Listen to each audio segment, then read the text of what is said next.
Police ने नकली देशी घी बनाने वाली फैक्ट्री पर छापा मारकर बड़ी कार्रवाई की है। आपको बता दें, आगरा के थाना ताजगंज क्षेत्र के अंदर एक नकली देशी घी बनाने की फैक्ट्री संचालित थी, जहां पर आगरा सदर पुलिस और खाद्य विभाग की टीम ने संयुक्त कार्रवाई कर वहां से बड़ी संख्या में नकली देशी घी पकड़ा है और वहां से 4 लोगों को भी हिरासत में लिया गया है। पकड़े गए लोगों से जब पूछताछ की गई तो उन्होंने साफ तौर से बताया कि इस फैक्ट्री का मालिक जो है ग्वालियर में रहता है, ग्वालियर से ही उसी के निर्देशन में ये फैक्ट्री यहाँ पर संचालित की जा रही थी। यहाँ से पुलिस ने बड़ी संख्या में रॉ मटेरियल भी बरामद किया है, जिसमें पाम ऑयल एसेंस और कई तरह के एसेंस भी यहाँ से मिले हैं और जो मशीन है जिस तरह से नकली देशी घी को यहाँ से बनाया जाता था। और बताया ये भी जा रहा है कि जो नकली देशी घी बनाया जाता वो भारत के कई राज्यों में इसकी सप्लाई होती थी।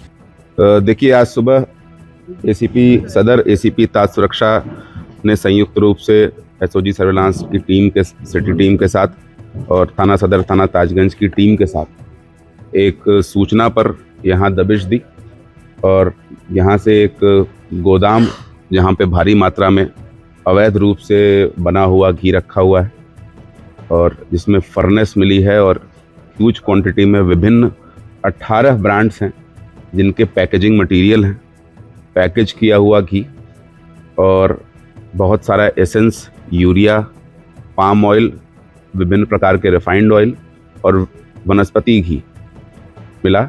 और इसके साथ 4 लेबर और 1 मैनेजर यहाँ से इस फैक्ट्री में ये काम करते हुए पाए गए।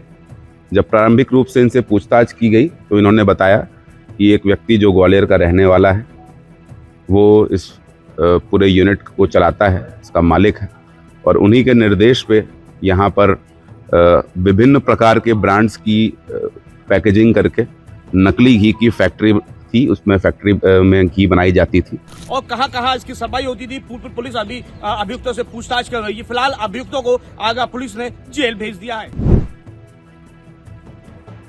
नमस्कार, 9 बजे 9 रिपोर्टर में आपका स्वागत है। कानपुर की आज की जो बड़ी खबर है वो ये है कि जो मुकदमे का आधार होती है केस डायरियाँ, वो ही गायब हो गई हैं। आपको बता दें, कानपुर के कल्याणपुर थाना क्षेत्र में एक ऐसा मामला सामने आया है जिसमें लगभग 11 केस डायरियाँ गायब हैं, जो बहुत ही संजीदा मामलों की केस डायरियाँ थी। जिसके बाद में जब न्यायालय ने यहाँ पर पुलिस कमिश्नर से जानकारी की कि ये केस डायरियाँ कहाँ हैं, तो एक खुलासा हुआ जिसमें साफ तौर पर पता चला कि लगभग 9 लोगों की लापरवाही के साथ ये केस डायरियाँ गायब हैं। जिसके बाद में पुलिस ने आनन फानन में एक मुकदमा दर्ज किया है, जिसमें 7 उपनिरीक्षक वहीं 2 मुंशी शामिल हैं। अब देखने वाली बात यह होगी कि आने वाले समय में क्या इन केस डायरियों पर कार्रवाई होगी, वहीं न्यायालय इस पर क्या कार्रवाई करता है या पुलिस कमिश्नर के द्वारा इस पर क्या कार्रवाई की जाएगी। विश्व हिंदू रक्षा परिषद की तरफ से बीच में एक पोस्टर वार हुआ था और कांग्रेस के संसदीय क्षेत्र रायबरेली से कांग्रेस के जो सांसद है राहुल गांधी, उनके ऊपर कई तीखे सवाल किए गए थे और उसमें किया गया था रायबरेली शर्मिंदा है और ऐसे कई तीखे सवाल उनसे पूछे गए थे। उसको लेकर के कांग्रेस कमेटी की तरफ से रायबरेली में कोई भी जो उस पर प्रतिक्रिया नहीं दी गई। उसी प्रतिक्रिया को लेकर के आज प्रेस कॉन्फ्रेंस की गई। जो उसके वो है राहुल सिंह, उन्होंने प्रेस कॉन्फ्रेंस करी और प्रेस कॉन्फ्रेंस के दरमियान उन्होंने बताया कि जो हमारा पोस्टर हमने लगवाया था उसको फाड़ा भी गया। उसमें बीच में थाना मिल एरिया, थाना हरचंदपुर में एक FIR भी की गई थी, जिसमें किसी तरीके की कानूनी कोई प्रक्रिया नहीं की गई। उसको लेकर बड़े स्तर पर प्रेस कॉन्फ्रेंस की गई और कांग्रेस के ऊपर एक तीखा हमला बोला गया कि ये गुंडागर्दी इनके कार्यकर्ता करते हैं। हमारा नाम राहुल सिंह है और मैं राष्ट्रीय हिंदू रक्षा परिषद का राष्ट्रीय महामंत्री। प्रेस कॉन्फ्रेंस का उद्देश्य हमारा ये है कि हम जो होर्डिंग लगा के सवाल पूछे थे राहुल गांधी जी से, उसका जवाब उनको देना नहीं है, न उनको कोई पदाधिकारी प्रदेश से, जिला से कोई उसका उत्तर नहीं दिया।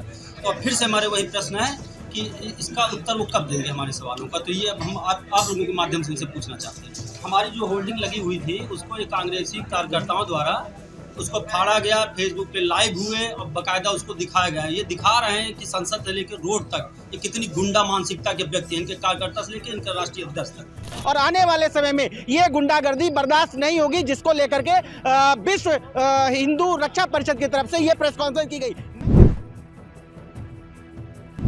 लालगंज थाना क्षेत्र के तिघरा गांव से चौंका देने वाला मामला सामने। आपको बता दें कि पति और बहू का संबंध वाला एक मामला सामने का। आपको बता दें, पति ने अपनी पत्नी पे आरोप लगाया है कि उसका किसी आदमी के साथ अवैध संबंध है और वहीं पत्नी ने आरोप लगाया है कि उसके पति का किसी और महिला के साथ अवैध संबंध है। फिलहाल इसमें जो संगीन अगर बात की जाए तो जो पति ने जो आरोप लगाया है कि उसकी पत्नी के साथ जो संबंध है वो एक पुलिस तथा अधिकारी बताया जा रहा है। फिलहाल जो वो थाने में सिपाही है, जब सिपाही की नाम जब सामने आया तो बस्ती पुलिस अधीक्षक ने तत्काल प्रभाव से उसे लाइन हाजिर कर दिया। लेकिन कहीं ना कहीं जो है थाने पे जो उसकी पत्नी ने भी एक आरोप लगाते हुए तहरीर दी है, तो बस्ती पुलिस अधीक्षक के कार्यालय पे जो है पति ने भी अपनी पत्नी के खिलाफ एक एप्लीकेशन दिया। थाना लालगंज की चौकी कुदराहा के अंतर्गत एक शिकायती प्रार्थना पत्र प्राप्त हुआ था धर्मेश अग्निहोत्री का। उनके शिकायती प्रार्थना पत्र की जांच की जा रही है। शिकायत के संज्ञान लेते हुए सिपाही को लाइन हाजिर कर दिया गया है।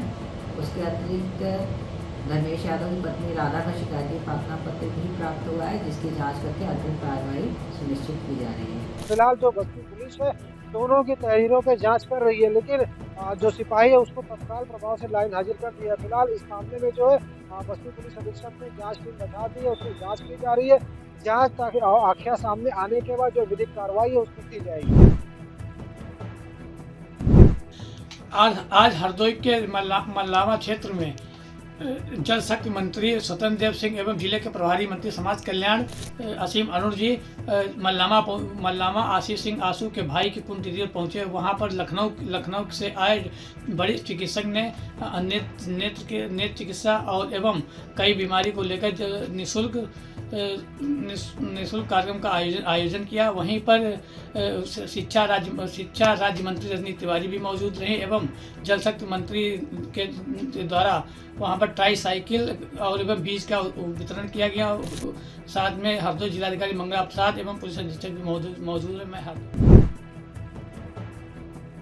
नमस्कार, नवजन और रिपोर्टर में आप सभी का स्वागत है। जैसा कि आप देख रहे होंगे तस्वीरों में, यह भदोही और वाराणसी के बीच एक अनाथालय आता है। इस अनाथालय में कंबल वितरण का कार्यक्रम रखा गया। इसमें हिंदुजा फाइनेंस की तरफ से कंबल वितरण का कार्यक्रम रखा गया। इसमें एरिया मैनेजर के रूप में लक्ष्मी नारायण पांडे एवं आशीष राय द्वारा यह कार्यक्रम रखा गया, जिसमें अनाथ व्यक्तियों को कंबल वितरण देते हुए देखा जा रहा है।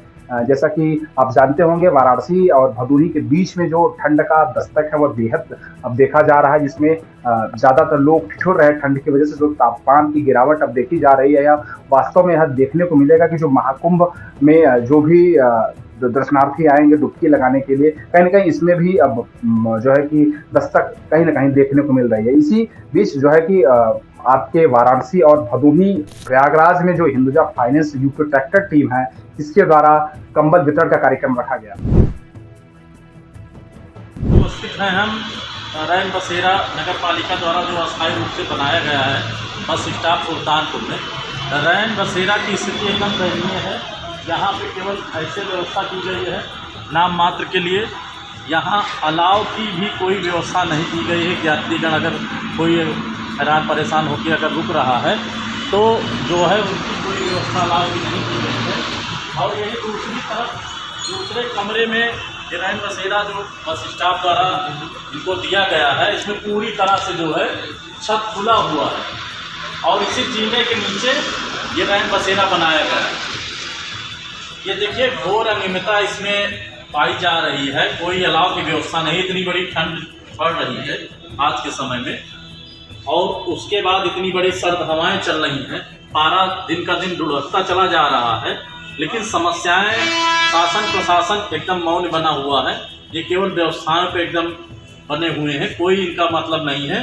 तो ये कोई ठंड से मरे या जिए, इससे कोई मतलब नहीं। कोई अलाव की व्यवस्था नहीं है।